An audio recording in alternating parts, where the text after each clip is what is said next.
welcome to today's webinar. My name is Claire Ladd. I'm the Programs and Services Manager at the Massachusetts Nonprofit Network.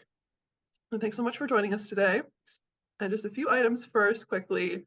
So the recording and the slides from the program will be emailed to everyone following the webinar.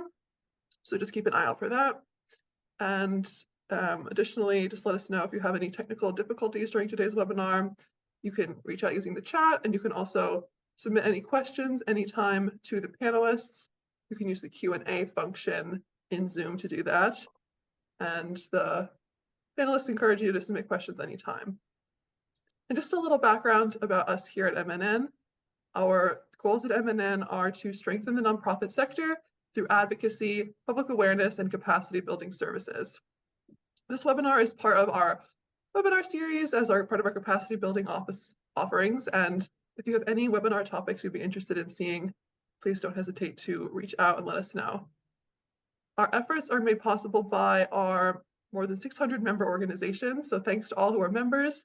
And if you have not yet joined, I encourage you to learn more about membership and the different benefits that comes along with that at our website. And let me know if you have any questions. All right, moving over to today's webinar, HR Strategies for an Evolving Workforce. This will be presented by Eileen Haggerty and Karen Needle from Insource Services. So I will hand it over to Karen to get started with the webinar. Thanks so much, Claire. It's a pleasure to be here today. I'm Karen Needle. I'm the HR director at Insource Services. We are an outsourcing option for human resources, IT, and finance for small to mid-size organizations. We've been part of the M&N world for a really long time, so we're happy to be presenting this today. Alongside me is one of my coworkers, Eileen Haggerty. Eileen, want to say hi? Hi. Hello. Perfect. And with that, we're going to get started on some strategies for the evolving workplace. As Claire had mentioned, please put any chats, any questions you have in the chat, and Claire will let us know as she will be monitoring it. So because we want this to be as interactive as we can. As I mentioned, we are an outsourcing organization. We're based here in Massachusetts, but we have people all over the country. As the workforce world has really opened up, we have done the same. We're going to talk a little bit about those challenges as well. So stay tuned here. Next slide, Claire. We do everything outsourcing from running the whole departments of human resources, finance, and IT to just being a la carte and as needed. So if you ever have any needs, please feel free to reach out. Our contact information will be at the end of the presentation. Today, we're going to talk a little bit about the evolving workplace, because since the pandemic, there's been so many changes in how we interact, not only in the business world, but with our employees, how the employees interact with us as employers, and what has sort of opened the Pandora's box in relation to compliance and other legal loopholes that we have to sort of jump through now as the world has reopened. So we're going to be talking about the workplace and beyond, optimizing the flexible work arrangements, what to consider when we're recruiting and onboarding and offboarding people, compliance in general in all of those areas, and how it affects the employees.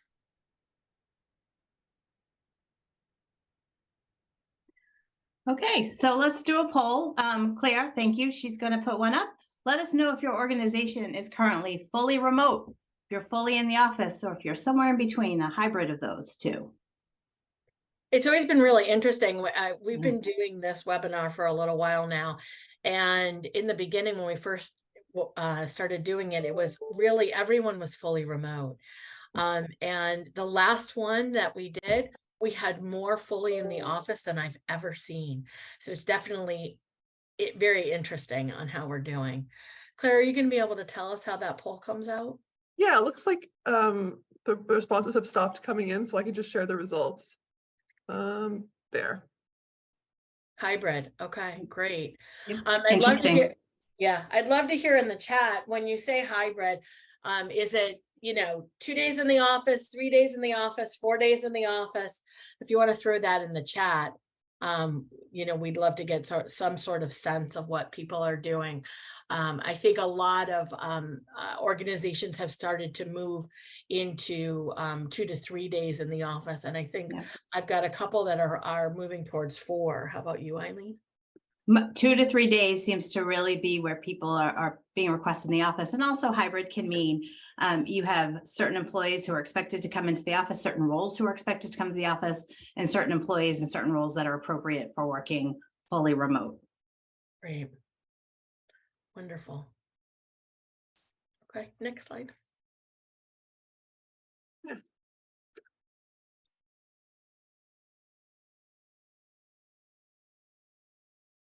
So let's kind of look at the way we work. 60% of staff are expected to remain remote at least 1 day a week. That's sort of the new normal, the new expectation, with 39% of respondents of this poll saying that they would consider quitting if their employers weren't flexible about remote work moving forward. And that's a big number. And I dare say that number gets higher as we move on kind of post-pandemic, that most people need that, they need and demand that flexibility.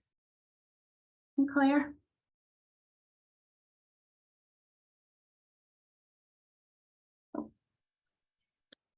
Flexibility definitely has become a new form of payment to our staff. They're expecting it. It's been very interesting because we've been trying to work hard to figure out how can we accommodate people that really need to be in the office.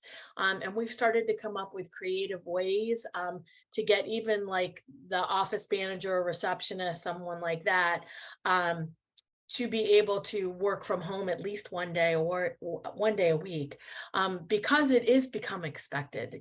These people are coming off of COVID where they were working at home 5 days a week, feeling that they were super productive. And so people really feel like this is an important work-life balance issue. And not only how often that they work from home, but where they work.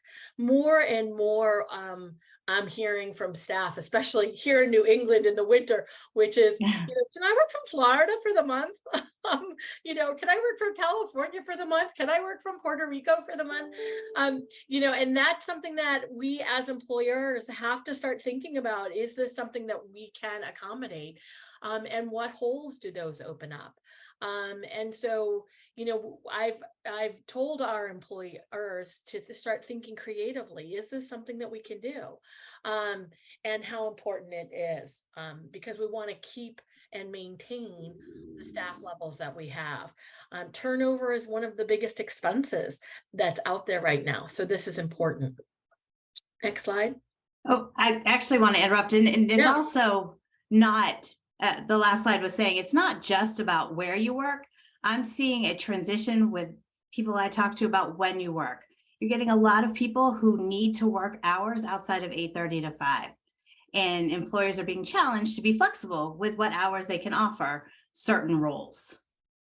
Yep, that's a really great point. I know for my staff alone, if you polled the 15 people that report to me, there's a big hole from about 2 to 4 where people are picking up kids and dropping them off at soccer practice, at ballet. And so you do have to be flexible, but then I oftentimes will see them online at 7:30, 8 o'clock at night. So we do have to be flexible. What the numbers are saying, that organizations' flexibility has to be high to retain the people. And that is super important. Ernst & Young did a survey, and you'll see some of those statistics here on this slide, that showed that 77% of employees are more engaged when we've given them flexibility. And 95% said they want flexible hours, in addition, as Eileen had mentioned, to where they're working, location and in office versus home. 54% of employers would consider leaving their job if they didn't have some flexibility, either around hours, location, or any of that. That's a lot, 54%. Imagine if that actually happened at your organization and you lost 54% of your workforce. That turnover can be super costly. I also want to say that 95% is a really high number of people wanting flexible hours. And it's not just parents. I think we have a tendency to assume that it's parents of young children who need that flexibility on either end for school or for after school. But I'm finding a lot of people developed hobbies, they developed outside interests all within the last few years that they want that freedom. And I know I don't have children, but I happen to know I work better early in the morning. So that flexibility is really important to clearly 95% of people across the board, regardless of where they are in their life. There's a really good point. Yep. And, I hear that too. People are like, oh, I like this workout class at, 10 o'clock in the morning. Okay. So they're gone from, 10 to 11:30. That's just what works for them. So, yeah. And someone just put in the chat that they, I just want to read that. I've had staff who request to take a longish lunch break at the gym to mentally reset midday. Exactly. Yeah, we're hearing the same thing. I have someone who insists on going to yoga at sort of halfway through the day. And I support that. I think that's great. I could personally never do the yoga thing, but those that can, it's a great reset. Yep. And someone mentioned that they had someone work from Italy for a month. Exactly. These are some of the great benefits that we can give people as we're changing the way we work. So that's great. Okay, so Claire will take the next slide. Yeah, so we have a comment in the Q&A. Many people want to work remotely for a month or so in a location like Hawaii, Italy, etc. Tax nightmare, ? It could be, but you also have to think about it. If they're only there for about a month, you could look at it that they're just working elsewhere, that their main tax is where they normally work. They're not necessarily on vacation, but when you've got a very short defined period of time, like a month, you're usually okay, but every state is slightly different. New York is one of those ones that if you work there at all, you owe New York state taxes. And if you work in the city, it's even worse. So I always recommend that we check in with our tax professionals on that. But again, when you've got a smaller window, you're usually okay. But great question, keep them coming. With the defined, I think, Karen, you hit the nail on the head, a defined period. So for this period, I want to work, then it can be, a lot of times just looked as a vacation, partial vacation. So let's talk about the impact of flexible work arrangements. The benefits, I think we know them, they're all around us. We've talked about them. Less or no commute with more flexibility. An ability to have increased work-life balance, going to yoga in the middle of the day, having a siesta, taking a nap in the middle of the day to reset. The cost savings, when you look at the mileage, maybe you put on your car before commuting versus now, employees have a clear cost savings in mind. Easier meeting attendance via virtual platforms. I was just thinking about that this morning. I mean, I remember driving from meeting to meeting, or running across the office to get to another floor to get to a meeting. Now it's a click of a button. So those benefits are real because it leads to more productivity, more time employees are working where they're not in the car, where they're not running around to another building to get to a meeting. And across the board, just higher employee retention. But there are challenges. For all the benefits, there's the challenges. Equity, what roles are appropriate? What people are appropriate. Some people don't want to work remotely. So they may be in a job that's appropriate to work remote, but they themselves want to stay in the office. Then you balance that. You'll have people in jobs that aren't appropriate to be remote who really want to, right? How do you work that across the board? Office mentorship and camaraderie. I miss it. I think we all do. There's that sense of bumping into people and going, oh, hi, haven't seen you in a while. How's it been? And having a good conversation. You don't have that now in a remote work. how does a company maintain its culture? You have to, I would say companies need to take very deliberate steps to maintain their culture if they're in a remote setting. It can't be passive anymore. It was easier to build culture when everybody was in the office 5 days a week from 8:30 to 5. It's harder now, but it's not impossible. Building trust. This is a big one. If you're not seeing your colleagues every day, do you have that trust? Do you have that trust in management if you don't see them working every day? Isolation risk. It's real, right? We get lost in our own jobs, don't talk to people, and all of a sudden you realize a few days have gone by and you haven't connected with colleagues.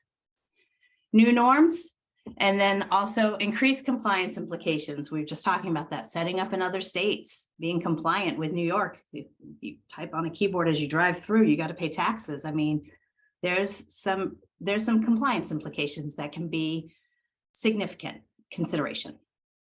And all of the challenges that I listed here can be overcome. But it's all things that we need to really put in the forefront of our work and figure out what can we do to make it better. How can we get over that? Thoughtful decisions. Exactly. Next slide, please, Claire. Okay, so what can you do? Proactively provide clarity and explanation about roles are. This is really sitting down, looking at your roles and deciding what is appropriate and what is not. I suggest if you do this, you have a group of people have a discussion. It's easy for me to say, I know which roles are appropriate, but have the conversation where somebody challenges you in your thought process. Well, do they really need to be in the office?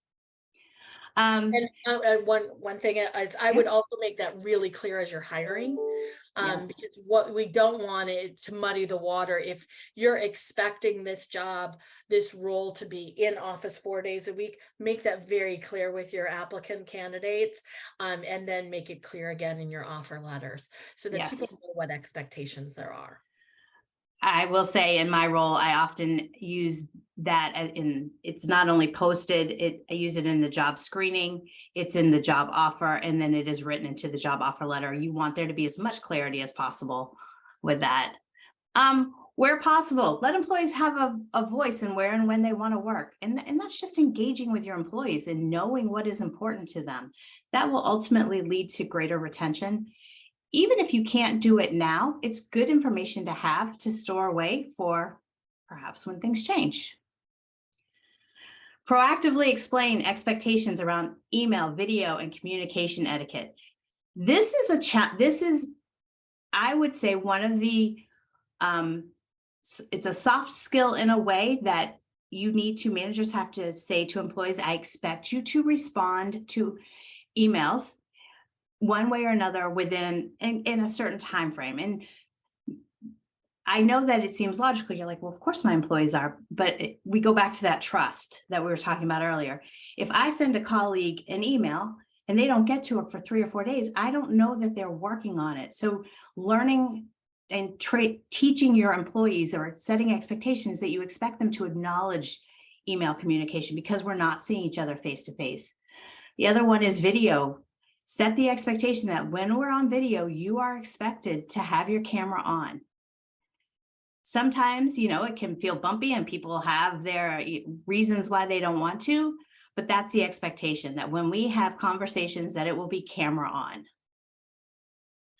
on. Be intentional with bringing people together virtually and in person. This is that whole building culture. It just like you did when you were in office and you had gatherings. Have them now. You can have them both virtually and in person. And I think it is important to still bring people together in person, even if you're a fully remote company. It's just something it just builds that camaraderie and that trust. And even people you get along with really well on video communication, to meet them outside just builds it. And I'll jump in here as well. Our organization gives us, roughly a couple hours every week. We call them water cooler hours. There are times when you can actually just call a coworker on Teams and just chat. Hey, how was your weekend? The things that you would have normally done, like in the kitchen or in the hallway. We try to work hard to encourage our staff to do that. But it's something that we have to think about. about. Yep. But we encourage our employees to think about it. And that is from the top all the way down. So our CEO, when he's got time on his hands, he'll ring me and be like, hey, what'd you do this weekend? And I'll do the same thing, to the people that I work with, just to check in, see how things are going. And I also encourage, if you're a fully remote organization, set up, quarterly, semi-annual meetings or dinners or cocktails or picnics in the park, and get as many people as you can together. It doesn't always have to be everybody, but whatever Yep. you do, it has to be a thought process. If you think back, a couple of years ago already, right? People would be in the office and be like, hey, anyone available for drinks tonight? We don't have that anymore. So now we have to think about it. And that's important. And Karen spoke of something I think is really important there. We struggle to find a time where everybody can attend. And while that is the goal, it's more important to have them regularly and consistently than to necessarily find a time that works for every single person. It won't always, but there will be a next time. And also the last piece, which you could scoff at, but it is important when we're working fully remote, and managers have to ensure that their staff takes time off fully, because we have our emails on our phone, we have our chat on our phone. It's really easy to, even if you're taking the day off, to continue to check in. And as managers, it's our job to make sure that our staff gets that break. And especially now during mental health month. Yeah.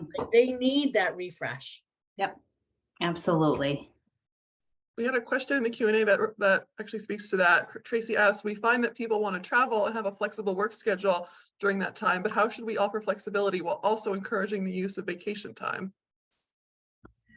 So I think that is a conversation you have with your staff.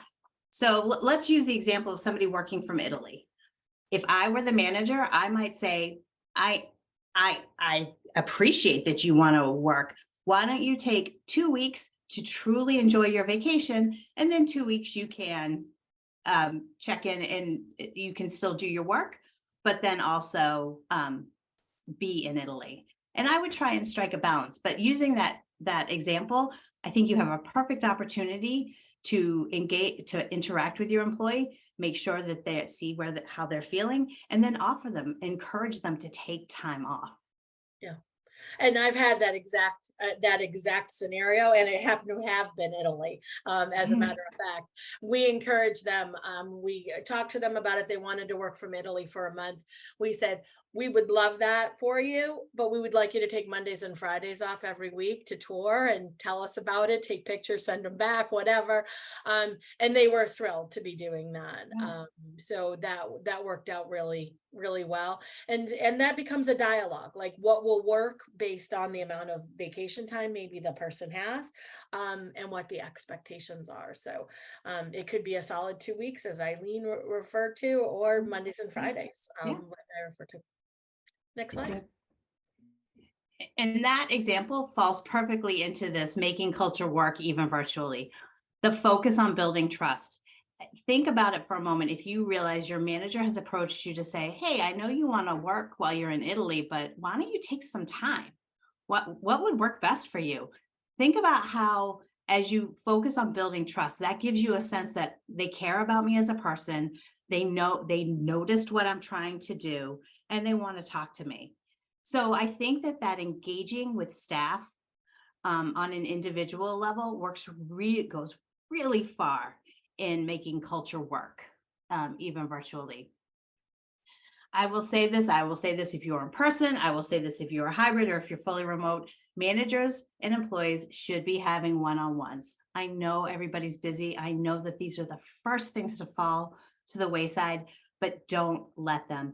Your employee needs to know that you value that time, that you invest in them for that time, and that time is a priority to you. And nothing kind of undermines that more than constantly canceling scheduled one-on-ones. So have them, hold them dear. Prioritizing effective communication. So here's a style question, I guess. I feel that effective communication comes more from conversations and team meetings and face-to-face, even if it's virtually. But I also say follow it up with an email or just some confirmation of what was discussed. So if you're changing policies, if you're changing rules, or if you're setting expectations, say it in a way that where you can look at people and have a dialogue, but then also follow it up with an email. And you just need to make sure your communication is clear. And then I think we've said this, encouraging moments of informal interaction. It is so important to reach out to your colleagues, reach out to your staff, reach out to your manager just to say hi. Sometimes it's nice to get a break and go, oh, this person really just, they care about me. They care about how work is going and how I'm feeling. And I think that speaks a lot. So no matter who it is, up, down, across, just reach out and make it a priority in your own schedule. It's easy to forget to do. Okay. Excellent. Sure. Recruiting. Recruiting, as we've come out of the pandemic, recruiting challenges have been first and foremost. Unemployment is still very low, so finding qualified people for those roles can be really difficult. But what makes it even more difficult than that is if you're not flexible. Right. So that's probably first and foremost on recruiting challenges is how flexible are you? The hybrid working, the opportunity to work in other countries, as we've just been talking about, at different odd hours. I encourage my clients to set some core hours so that that most of the staff is around, or all of the staff is around, maybe between 10 and 2 or 10 and 1 or something like that, so that meetings can be scheduled and you can get a hold of people. But some of the bigger things are things like wage considerations. If you're going to be hiring people outside of like the New England area, you need to think of a philosophy. What is your organization's philosophy going to be around wage considerations? Are you going to pay less for someone that lives in Idaho versus lives in New York City to do the same job? And I have my thoughts on that, but every organization has their theories on how best to work on that, and so you need to come up with something that's going to work for your organization. That will help you get over that tight candidate market. The other side to it, as we talked about, is that multi-state compliance, right? Not only do you need to worry about the taxes associated with the states, but every state has their own rules and regulations where it comes to employment. Paid family medical leave. There are some states that have it and some states that don't. How are you going to treat your employees that don't have a paid family medical leave versus the ones in Massachusetts that have it? So these are all things that we need to think about. Next slide.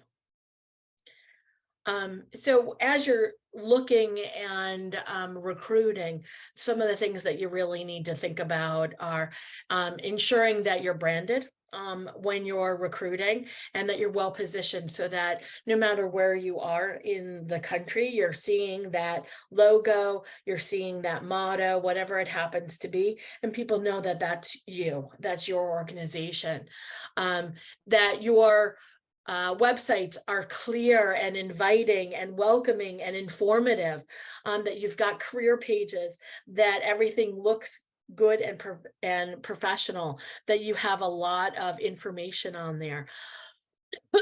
Consider adding some videos, consider adding employee testimonials. Any of those things are going to help.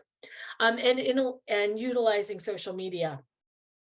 Obviously, social media is great, and you can encourage your current staff to be sharing any job postings that you might have out on their LinkedIn or their Facebook or their Twitter or anything else that they have. You can share it out.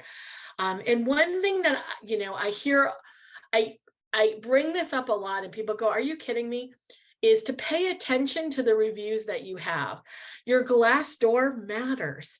And I know that, a lot of people poo-poo it, But as we talk to people, we hear, oh, they have terrible reviews on Glassdoor. And I think to myself, obviously the people that are upset with the organization are the ones that are going to want to put something out on Glassdoor. But how you as the organization respond to those matters. The fact that you respond actually goes a long way with potential candidates and potential employees. So I always suggest that no matter what the Glassdoor says, that you as an organization need to respond to it. It shows you care. It shows you're paying attention. Even if the reviews are negative, you still look at it and go, okay, well, they took the time to respond, so they clearly care and know there's a problem, so they're aware. Yeah, exactly. And referral programs. There's not one size fits all referral programs. And so I do bring up the fact that, you really need to think really long and hard about what's going to work for your organization. I encourage different levels of reward programs for referrals. A full referral program, give something back to the employees for just sending in a qualified resume, and then maybe something else if that resume is actually interviewed, and then if that candidate moves on to an in-person. And so you get a lot more from your current staff if they know there are increments that they can get involved in, and it's amazing how well this works, and I encourage you to look at that. The other thing is hiring for potential. I've really had to open my eyes to transferable skills. They might not really fit in the box. And I've got one client who's in manufacturing, and they do very, very precise instrumental building of a product. And they said, what we're looking for, Karen, find us someone who was a child and took apart a radio or a lawnmower and then put it back together for fun. That's what we're looking for. And it was an interesting way of thinking about what they wanted. I wasn't going just down by skill set. I was going by almost something that someone does as just a side gig or something to entertain themselves. So think a little bit outside, and hire for potential. Next one. Recruiting remotely can be very hard. Lots of challenges with that. Not only are you not meeting them face to face, right?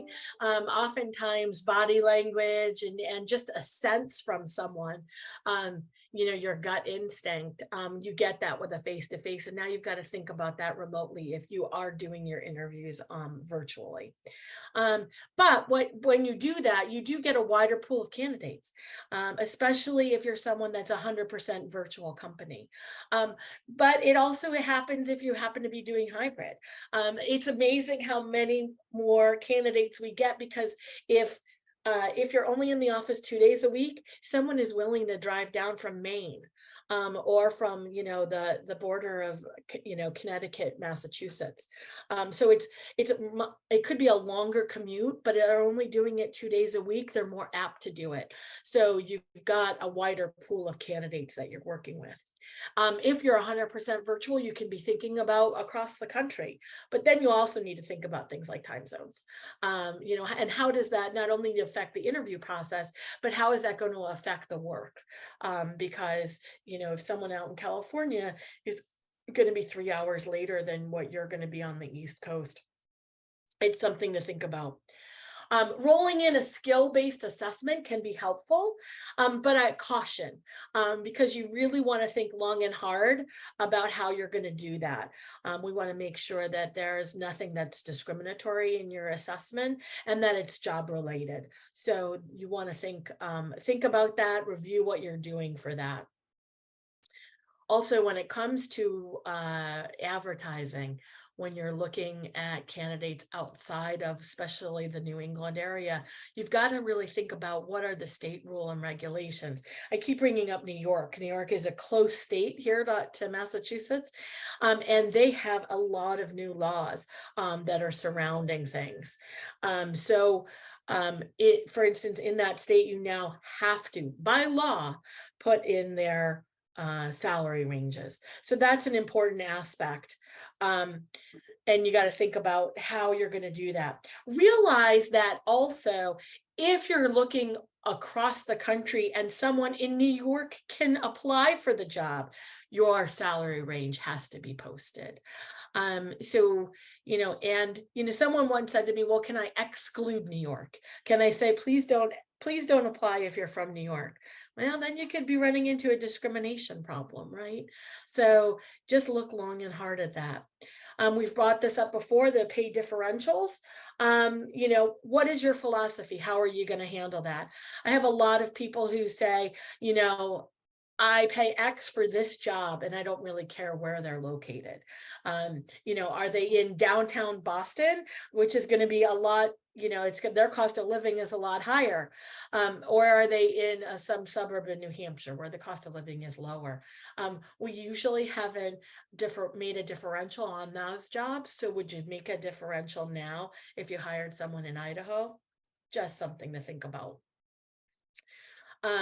And confusion around remote, hybrid, and in-office positions. Again, my philosophy behind this is to really make that very clear, communicate that well as you're recruiting, so that people know what the expectations are.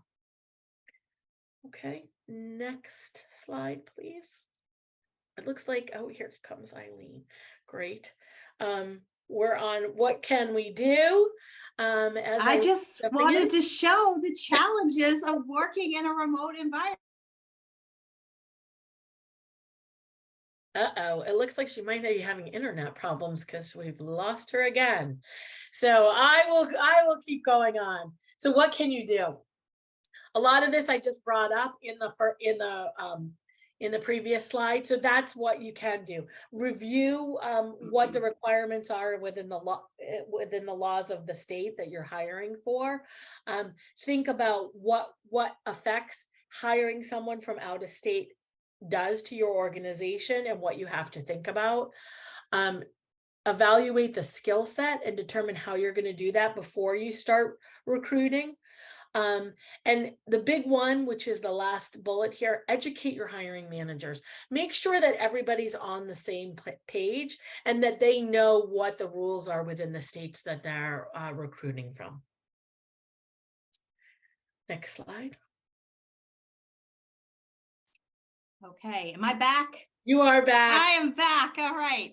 So I'm going to talk about the importance of onboarding. And I will say, I have said this for 20 years and I will say it for the next 20 years. It doesn't matter what your situation about being in office, fully remote, or anywhere in between. Onboarding an employee sets the tone for their employment. Their first 90 days are critical. So you have to, if you have just made your onboarding a checklist of items, check out the forms. Okay, let's go. No, you have to look at everything. And if it's remote, you set up one-on-one meet and greets. You set up time for the manager to check in frequently. You have them work side by side with somebody on video, whatever it takes to make sure that their first 90 days, you don't have to do this for the whole 90 days, but you make sure their first 90 days that they feel supported, no matter where they are in office or not in office. And it's good to know that Glassdoor supports me, that a good onboarding improves new hire retention by 82%, which is huge and absolutely. I always talk about onboarding as dating, right? It's almost like you're dating a new person, and that's what this is when you're onboarding. So think of these as first dates, and you want them to go well. So it is, onboarding is one of the key things that you can do, because that will live with the employee their entire time that they're with you. Next slide, please. I think she might be frozen again, so I'll keep going. Effective onboarding in the remote world. These are just some of the key things that you can think about as you're onboarding someone. Using technology to help you along the way, using Teams, Zoom, Slack, any of those things. But one of the keys here is teaching your staff how to use them. It's amazing to me when I onboard someone and they're like, oh, I've never been on Teams. I'm not 100% sure how to use Slack. So make sure that you're giving full instructions and trials with your new hire on all of your technology systems so that they're comfortable. It's really important for them to be comfortable with these because that will help them be successful at your organization. Setting clear itineraries before a new hire even starts with me. I send out an itinerary the week before, letting them know what their expectations are, who they're going to be meeting with so that they can spend some time looking people up if they want to. It just makes them a little bit more comfortable because I want to make a new hire as comfortable as I possibly can, letting them know even when they have breaks and downtime to catch up on things. We try to make everything easy by sending things through DocuSign or another platform so that they can sign off on all of their documents. We use that. A lot of HRIS systems use it to make the onboarding process smooth. I always encourage every client to be fully set up for your new hire before they start, so that they've got all their tools, have computers delivered if they're working remotely, or have everything ready to go on their first day when they come in, and set that up. It's amazing to me how many new hires will call me and go, where am I supposed to go and what time am I supposed to be there and who do I ask for? So we want to make sure that someone who is coming on knows all those things before, so that they're not anxious about starting with you as a new organization. We set up meet and greets with our coworkers. This is something I started during COVID. Back in the day when we had a new hire starting, I'd be like, oh, who's around? We're taking out a new hire for lunch, and we take the team out for lunch, and that would be the time to chit chat. And then COVID happened, and I thought, oh crud, what am I going to do? How am I going to get someone onboarded? I can't take everybody to lunch. So I started these meet and greets. And after 3 or 4 new hires, I was getting feedback from my team that they wanted to keep this even when COVID started. And it's really just a half an hour time that I set up a new hire with every single person on the team. And if you're a small company, maybe it's every single person in your company. And it's a time that no work is really done. It's just getting to know the person. Where do you live? What do you like to do? Where did you come from? Those sort of things, just getting to know them. And that way they're comfortable when they actually have to ask someone questions or get information. This isn't the first time they're reaching out. We've brought up orientation is key. It's like dating. So all of these things are all about orienting your new hire. So making sure that we get their onboarding into a smooth process and exciting. We want to make sure all of the people that are going to be interacting with that new hire are excited to have them on board. So, you want to give them as much information as you can on this new hire, what the expectations are, and tell them, let them know what's great. I even tell my staff, let them know what's not great here too, so that they know that they're not the only one with that challenge.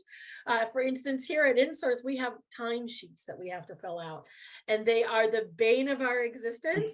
But I hear it so often that I just tell our current hires, tell the new hire, don't feel badly if your timesheet gets everyone's timesheet gets rejected at some point. Don't worry, don't take it personally, because people don't want to feel that they're alone and by themselves.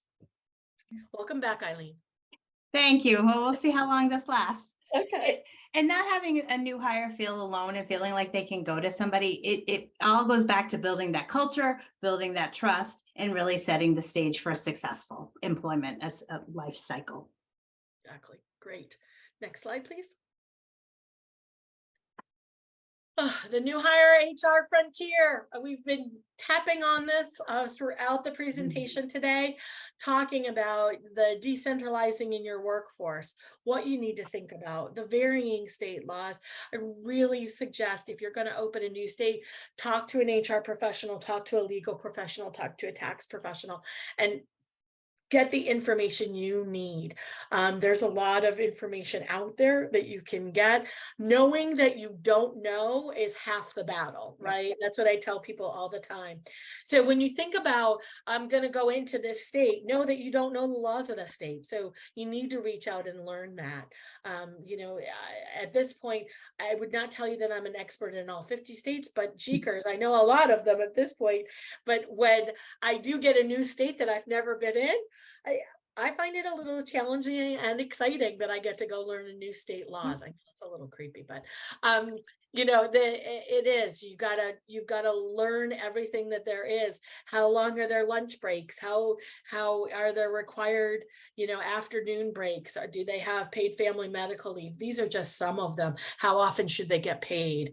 These are just some of the things that you need to actually think about when you're opening up a new state. And always a big reminder is that your workers' comp needs to be notified whenever you add a new location or new state. So if you have someone working 100% remotely from home, even if it's in the same state that you're located in, you need to alert workers' comp, because if someone falls during working hours working from their home, that would be a workers' comp claim. So you need to think about that too. Next slide. What can you do? Eileen, you want to take that? Sure. So let's hope I say, I just had a call last week. Somebody out of the blue said, hey, we are a Massachusetts-based organization, but we found a great employee in North Carolina. I want to hire there. And I said, okay, yep, just set up in North Carolina. And what I didn't realize is they only have an HMO. So review your benefit options to make sure that you are set up to hire outside of Massachusetts, outside of New England, whatever you decide to do. States, they have their own time off and sick time requirements. I think most of us probably are aware of Massachusetts sick time requirement, but California gives you 8 additional hours. So if you're hiring an employee in California, you have to give them additional sick time. So you want to, each state you set up in, you want to make sure that you're being compliant with their time off and sick time requirements. State registration, taxes, and unemployment always takes a little longer than you think it's going to. But you can set up your register in the state, withholding tax, unemployment tax, collaborate with your payroll vendor to make sure that you're withholding taxes appropriately. And I would just caution everybody, the minute that you know that you have to open a new state, start this. Because some states it's quick and easy. Yeah. Some states it's not. I was surprised. I thought Ohio would be quick and easy.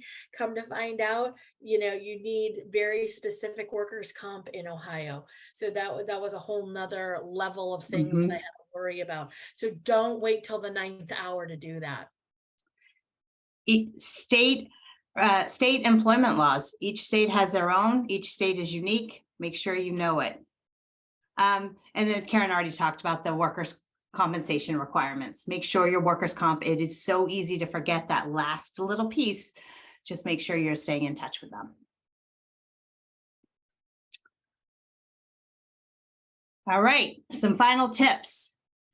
Make sure you have, I think we've made this clear, but you want to update your onboarding and your termination, your offboarding. We didn't talk a lot about that, but equally as important with onboarding is you want to make sure your offboarding workflows to accommodate remote staff and multi-state requirements. I will tell you, it is like stubbing your toe when you don't have a plan for how are we going to get our equipment back. Somebody used to work in the office and then they moved to another state. They took their equipment with them, but we don't know how we're going to get it back. And so you want to think that through. What's that look like? Make sure your handbook is up to date. Make sure it reflects new realities, how things really are, not how they were or how you want them to be, but how they really are. Review the State Department of Labor requirements before hiring in a new location. That goes back to knowing, setting up properly to withhold the taxes, making sure you know that the state employment rules. Create ways for employees to regularly connect with employees and managers. We have Slack, we have Teams, we have Zoom. Make sure that you have a platform that you regularly use that your staff can know to stay connected on. I know some companies run into trouble. People prefer Slack, they prefer Teams, they prefer Zoom. One platform that you're expected to stay available on, and then you can use the others when appropriate. We talked about creating ways to connect socially. And consider the best working environment for your workforce. What's going to work for you? These are all things that we've brought up throughout the webinar for things that you need to think about as you're expanding. Yeah. Next slide, please. Oh. All right, that brings us to Questions. Questions. We have 9 minutes left, which is great. Usually I'm like throwing this up and going, oh crud, we're out of time. So if there are any questions, we would love to take them, and hopefully Claire, you can help out if anyone puts them up for us and let us know. The bottom line here for everybody is just plan for what you're doing. We need to think ahead. We need to think how we're going to accommodate people, what we're going to do for socialization and connecting with our staff, what we want to put in place as we allow people to work remotely or not, and what our company's philosophy is going to be behind all of this. And we're here to help. If anybody ever needs anything, please feel free to reach out to us at Insource. We're always happy to jump in and help out with anything that comes up. If there are no other questions.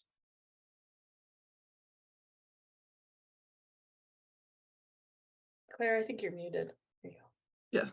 Yeah, I'm not seeing any questions. Just people saying thank you for the helpful webinar. And yeah, I'd like to say again, thanks so much to our presenters and to Insource for all their great help. And like I said, I will be emailing out the slides and the recording today or tomorrow. So you'll have all those resources as well as the contact information of Eileen and Karen in case you want to reach out with any questions that arise. Terrific. Everyone have a great summer, and Thank you for your patience. yeah. Thanks.